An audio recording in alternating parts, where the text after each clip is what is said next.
Toxic लोगों से बचना बहुत मुश्किल है। उन्हें अवॉइड नहीं किया जा सकता क्योंकि ये हर जगह होते हैं। आपके गली मोहल्ले में, आपके ऑफिस में या आपके घर में भी हो सकते हैं। तो आप उन्हें अवॉइड नहीं कर सकते, उनका आपसे सामना होता ही रहेगा। हम सिर्फ ये कर सकते हैं कि हमें उन्हें इंटेलिजेंटली, स्मार्ट तरीके से डील करना आना चाहिए। आमतौर पर अगर हमें कोई बात करता है, हमारे साथ गलत रवैया रखता है, टॉक्सिक बिहेव करता है, तो हम भी उसे वैसा ही जवाब देने की कोशिश करते हैं। हम भी उन पर चीखते चिल्लाते हैं, उन्हें गलत साबित करने की कोशिश करते हैं, उन्हें कंट्रोल करने की कोशिश करते हैं। दरअसल इस तरीके से हम भी उन लोगों के लेवल पर ही आ जाते हैं, हम भी उन जैसा ही बन जाते हैं। एक दफा किसी इलाके में एक अक्लमंद आदमी ने मकान खरीदा। इत्तेफाक से उसका हमसाया जो था ना, वो एक टॉक्सिक आदमी था। अब वो हमसाया उसको तंग करने लगा। रात को ऊंची आवाज में म्यूजिक लगा देता, अपना कूड़ा उनके सहन में फेंक देता। मुख्तलिफ तरीके से वो उसे तंग करता रहता। अब वो आदमी जिसने मकान खरीदा था वो बड़ा परेशान था। एक दिन वो सुबह उठा तो उसने देखा कि उसके गैराज में कूड़े के थैले पड़े हुए हैं जो साथ वाले हमसाये ने फेंके थे। अब उससे रहा ना गया, उसने एक टोकरी ली और अपने टॉक्सिक हमसाये के दरवाजे पर पहुंच गया और दरवाजा खटखटाया। अब वो टॉक्सिक आदमी जो था ना, वो बड़ा खुश हुआ कि आज तो झगड़ा होगा, आज तो मजा आएगा, आज तो आ ही गया है सामने। मैं इसी दिन का इंतजार कर रहा था। बड़े जोश में आकर उसने दरवाजा खोला तो सामने वो आदमी टोकरी लिए खड़ा था। उसमें ताजा और खूबसूरत एप्पल थे। उस अक्लमंद आदमी ने होठों पर मुस्कुराहट सजाकर वो टोकरी उस झगड़ालू आदमी के हाथ में थमा दी। दोस्तों याद रखिए, जिसके पास जो होता है वो वही दे सकता है। वो वही चीज लोगों में बांटेगा जो उसके पास होगी। अगर किसी के जहन में, किसी के अंदर गार्बेज भरा हुआ है, उसके दिमाग में गंदगी है, तो उसके मुंह से गंदगी ही निकलेगी। इसलिए पहली बात कि किसी के खराब रवैये को देखकर अपने अच्छे रवैये को खराब ना करें। एक टॉक्सिक आदमी के लेवल पर कभी ना आए।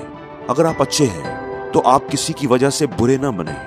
आप लोगों के साथ अच्छा रवैया ही रखें। याद रखें, एक कूड़े के ड्रम की बदबू की वजह से गुलाब का फूल कभी अपनी खुशबू देना नहीं छोड़ता। अब दूसरी बात यह है कि देखें, टॉक्सिक लोग जो होते हैं ना, वो आपसे रिएक्शन चाहते हैं। ये भी ना बिल्कुल गुदगुदी करने की तरह होता है। अगर किसी को गुदगुदी होती ही नहीं तो उसको गुदगुदी करने का मजा भी नहीं आता। आप किसी को गुदगुदी कर रहे हैं लेकिन वो कोई रिएक्शन ही नहीं दे रहा, उसे गुदगुदी हो ही नहीं रही, तो मजा क्या है। जब भी कोई टॉक्सिक आदमी आपको परेशान करने की कोशिश करे तो आप ये करें कि कोई भी रिएक्शन ना दें, रिएक्ट ना करें। अपने गुस्से वाला और नाराज चेहरा उन्हें ना दिखाएं, क्योंकि आपके गुस्से वाला चेहरा ही तो वो देखना चाहता है। बल्कि आप अपने चेहरे पर एक स्माइल लेकर आए। अगर कोई टॉक्सिक आदमी आपको तंग करने की कोशिश करता है लेकिन आप चिढ़ते ही नहीं, गुस्से में ही नहीं आते, पुरसुकून रहते हैं या फिर मुस्कुराकर उसे इग्नोर कर देते हैं, तो ये उसके लिए बहुत बड़ा जवाब होगा। आप यकीन करें कि आपके चीखने चिल्लाने उसके मुंह पर जवाब देने से भी बड़ा जवाब होगा कि आप मुस्कुराकर उसे इग्नोर कर दें, कोई रिएक्शन ही ना दें, कोई जवाब ही ना दें, जैसे उसकी बात की, उसके तंज की आपके लिए कोई वैल्यू ही नहीं है, कोई अहमियत ही नहीं है। आपका ये रवैया उसे शर्मिंदा कर देगा, हैरान कर देगा, परेशान कर देगा। तीसरी और सबसे जरूरी बात याद रखिएगा कि ये दुनिया सिर्फ कमजोरों पर ही हंसती है, उनका ही मुंह चढ़ाती है, और जो ताकतवर होता है, जो कामयाब पैसे वाला होता है, उसकी जी हजूरी करती है। उसे बात करने की कोई जरूरत नहीं करता, उसका कोई मजाक नहीं उड़ाता, उसको सब लोग सलाम करते हैं, उससे डरते हैं। इसलिए अगर आप ये चाहते हैं कि कोई टॉक्सिक आदमी अपनी बातों से, अपने रवैये से आपको तकलीफ ना पहुंचा सके, तो आपको अपने आप को मजबूत करना होगा। जिस तरह सूरज की तेज रोशनी की वजह से सब अपनी नजरें झुका लेते हैं, कोई सूरज से आंख नहीं मिला पाता। जिस तरह जब तूफान आता है, आंधियां आती हैं, तो परिंदे उससे बचने के लिए अपने अपने घोंसलों में छुप जाते हैं। लेकिन अकाब का, ईगल का तरीका ही अलग होता है।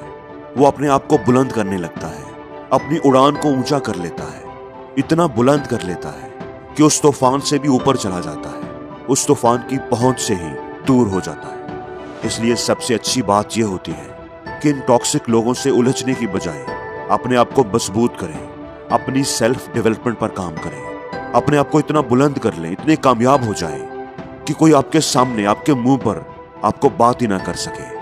आपको बात करने से पहले 1000 दफा सोचे।